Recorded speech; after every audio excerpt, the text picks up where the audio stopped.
everyone. In this video demo, we're going to go ahead, we're going to practice value. This is a basic worksheet. The problem with this worksheet though is it gets really dark super fast because you know it's a photocopier, but you kind of get the sense. But if you notice right here, these values, there's like a little change, right? So you don't want to necessarily have it be, you know, just a bunch of values that are the same. Like these two look very similar and all of these look similar. So hopefully with our pencil work, we can establish a strong value scale and then apply those values to this sphere. So you should have a bunch of sharpened pencils. Right now for this first part, I'm going to just work with number 2 pencils. Notice how I'm holding my hand. And I feel like this is a little too dark for a number 2. I would number your values, right? So this would be a 0 because there's no value, right? So value is, just so we know, is the amount of black in a color. The amount of black in a color. And I would say, like, you know, most students are afraid of going dark. So we'll call this a number 1. We'll call this our number 2, 3, 4, 5, 6, 7. You may hate that because it's over that green. 8, 9. And I really like calling a white 0. You know, sometimes I call it the 1, but it really, like, that is the definition. There is no value. So again, 0, 1, 2, 3, 4, 5, 6, 7, 8, 9. This is a basic worksheet that I made quickly with Google Image. Took the value scale, turned it to the side. For a number 1, I'm going to hold my pencil like this, and I'm hardly going down at all. I could even just do some light hatching, but you should hardly see the difference. I'm going to zoom in a little bit more so you can see what I'm doing. Hopefully my tripod doesn't flip out.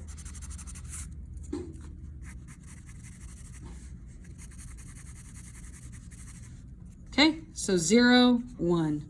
Okay, so I see a slow change. For my 2, I'm going to go a little bit darker. Please notice that I am way lighter than the example. Okay, this is all cross-hatching.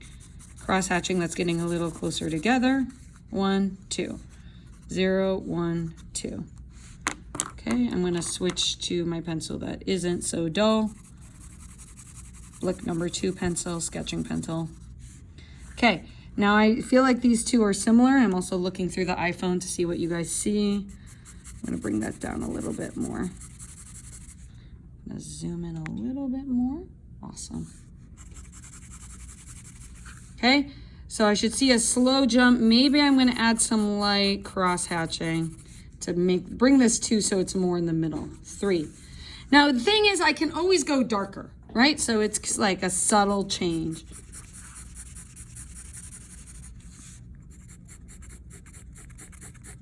Okay, bringing my number 3 down a little bit, or sorry, this is my 4, right? By the time I get to 4, I should be in the middle of the scale. So I'm turning my pencil to the side. Remember with shading, you can add layers. So I'm making that a little darker. And then maybe I will add a layer of, blending on top. Okay, but I don't want them to be the same. Okay, now I'm at a 5, but I don't want it to be a sudden change, right? That is the key. Okay, those two look the same, so I'm going to add a layer of hatching, maybe a layer of cross hatching. Okay, how do you think I'm doing? Just dropped my pencil. Okay, now I'm going to bring down my 6. Ooh, is that too big of a change? Not sure, but it is definitely a slower change. Now, 7, I'm going to press down harder. And then now 8, right before total dark. See, I'm really putting a lot of pressure. And I feel like there's a big jump right there. So maybe I'll make that a little darker, make that a little darker, but not too dark. I want them to be different. So I'm gonna pull up with my eraser a little. And then for my number 9, I'm gonna go as dark as I can.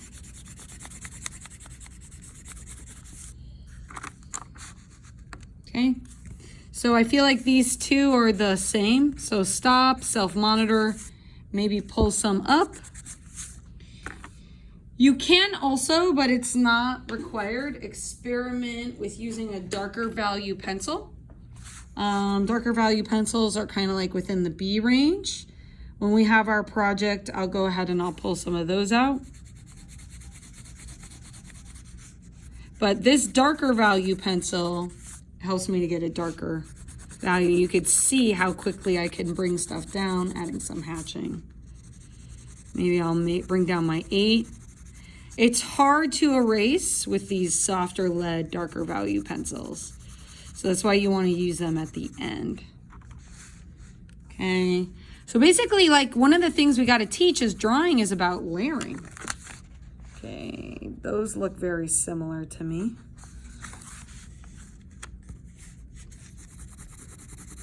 I'm going to add some more hatching. Maybe bring that up a little. Okay, I feel like I'm satisfied with this. Maybe this needs to come down some more. But yeah, drawing is about like very much layering. Okay, the 2 and the 3 look the same to me. I'm gonna bring that down. Now my 3 is darker. So don't torture yourselves, guys. But just kind of be aware that you could have this much of a change. Now a lot of them look the same. And I will circulate, I will give feedback, but you want there to be an even jump. Okay. So then we want to take this and we want to apply what we learned to doing a sphere with different shading techniques. So in order to do this sphere, right, we want to use all of the different values. Turn your pencil to the side. Now watch how I rotate. I was talking with my kids this weekend because they rotate their paper when they draw and they color, right? Same thing, like you want to be open to rotating. This down here, like this is a non-example.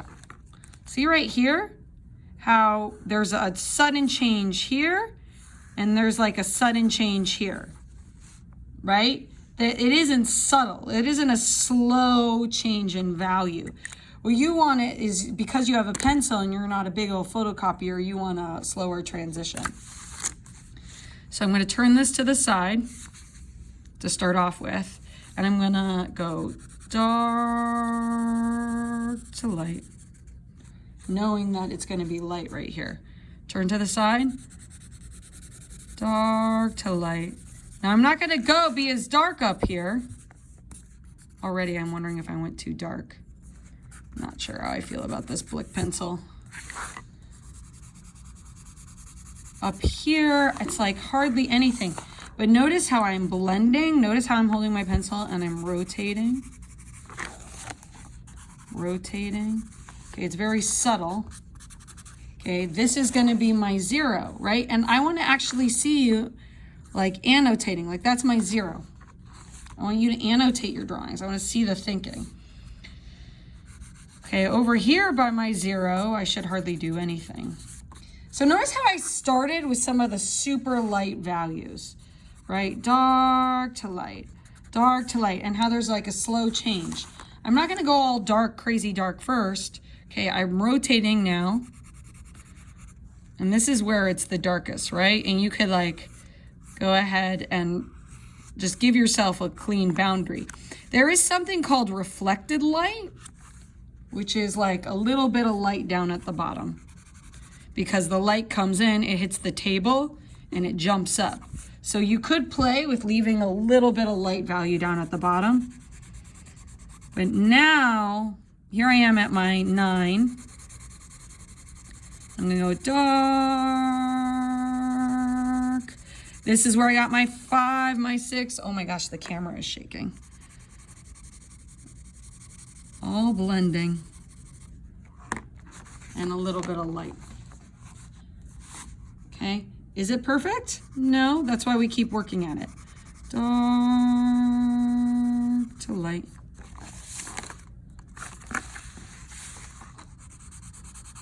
Dark to light. Dark to light. Dark to light. Dark to light. Okay, just rotating. Dark. Okay, now here I am at the top. I'm in light value land. So I'm going to make sure I have my 0. Okay, now something to think about. Your cast shadow is going to be at like a 9 because it's a shadow. So bring that down. That'll help. Notice how I'm leaving my reflected light here. You can see it a little bit at the bottom. Can I zoom in? But I'm really going to have a clear, hard boundary around the edge. Now, a lot of students do this and they stop. They're like, okay, I'm done. Well, how you handle the environment and the space around the sphere impacts you. So I'm just going to give a light number 4, number 3 behind the sphere. And that right there, I can use my finger. Maybe I want to do a light layer of hatching on the table. And then bring it down.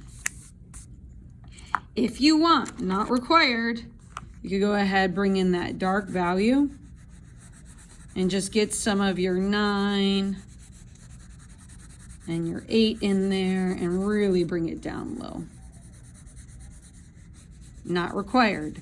Notice how I'm kind of like going in a circle-y. I have not smeared with my finger at all because I don't want to lose all this work I did.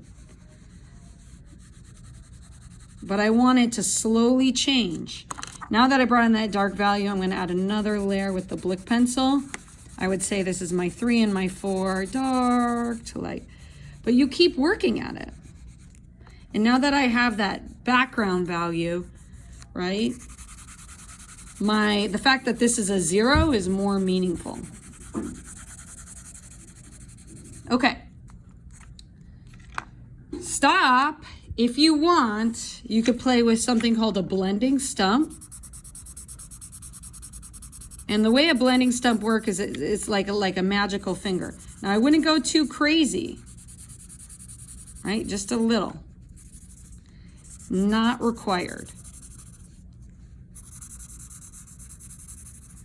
Okay, but notice already it's starting to really bring those values together. But you can use it to have a slow transition. I feel like I want my highlight a little higher. Right? Maybe I can zigzag draw. You can always draw with your eraser and then pull that over. Okay. To give that highlight more meaning, I decided I'm going to bring down the value of the background with some more blending. You could even use the blending stump for the background if you want. You could go fancier and you can add your curved ellipses to make it feel round, like that curved shading. And I know it's hard to see at this point, right? Because there's so much going on, but just seeing that line work might help to give it kind of like a round sort of feeling. Now I feel like it's light and then dark, so I feel like I need to slow up my transition a little. Make sure you leave one area that's pure white. Okay, stop, self-assess. Do you have all your values, right? So I actually want to see you marking, showing me, labeling. That's my number 9. That is my 8. Okay, then I'm slowly moving to a 7. That is my 6. This is my 5, my 4. And I know you're cringing. You're like, why are you drawing on a perfectly good drawing? I don't know if I can find a 0. The purpose is that you're self-assessing. But the whole purpose of this assignment is we are seeing within 15 minutes, right, that a slow transition of value can help us with a sphere. And yes, you can erase your numbers if you want, if that's driving you crazy. but let me see them on your paper. Have a perfect day, everyone. And please continue to do drawings like this in your sketchbook. We're just getting them in 2021. But wherever you are, there's no such thing as too many value scales and too many spheres when you're practicing drawing. Remember, blending stump, dark value pencil, not necessarily required. Most of this was done with a Blick #2 pencil. And I made this worksheet. It's easy to make. Okay, good luck, everyone.